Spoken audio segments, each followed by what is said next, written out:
Halo dokter, sering kan dengar dari orang-orang kalau obatnya semua kelainan kulit itu steroid. Tapi dok, ini nggak bener ya. Soalnya kalau pasien kita terkena infeksi jamur di kulit, kita nggak boleh kasih steroid.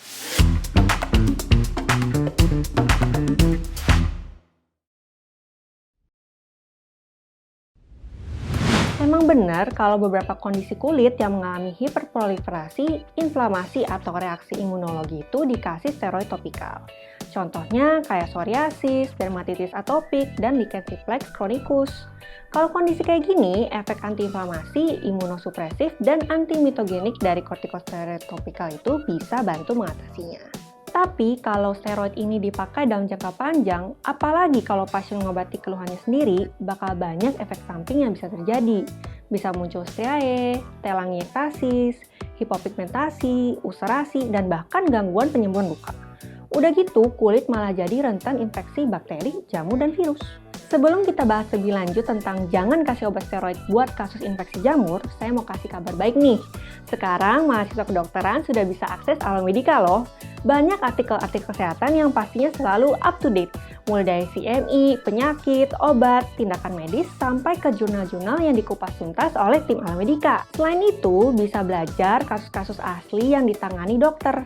Dan kalau mau belajar dengan teman mahasiswa lainnya, juga tersedia forum diskusi khusus untuk mahasiswa. Ada juga e-course yang pastinya keren-keren dan dibawakan oleh expertnya. Yuk, kasih tahu teman-teman mahasiswa untuk buka aplikasi Alomedica sekarang.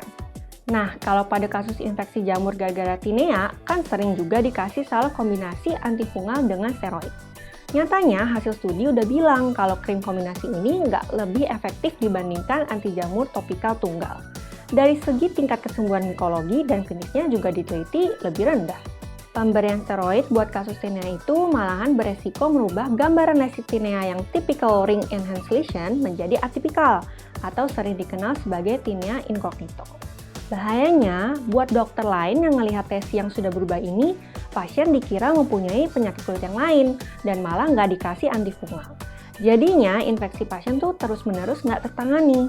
Udah gitu, steroid topikal buat kasus tinea juga meningkatkan resiko infeksi menjadi kronik atau susah dituntaskan. Maka dari itu, penting banget ya buat kita sama-sama paham kalau satu, infeksi jamur jangan dikasih steroid topikal ataupun kombinasi steroid dengan antifungal topikal. Yang kedua, kalau ada indikasi pemberian steroid topikal untuk penyakit kulit, edukasi pada pasien bahwa obatnya hanya dipakai sesuai anjurannya.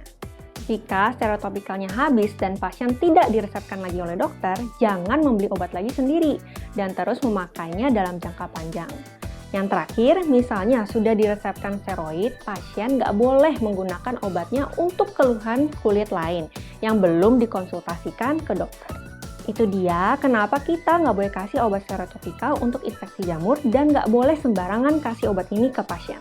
Like dan share supaya semakin banyak dokter dan pasien yang tahu tentang info ini.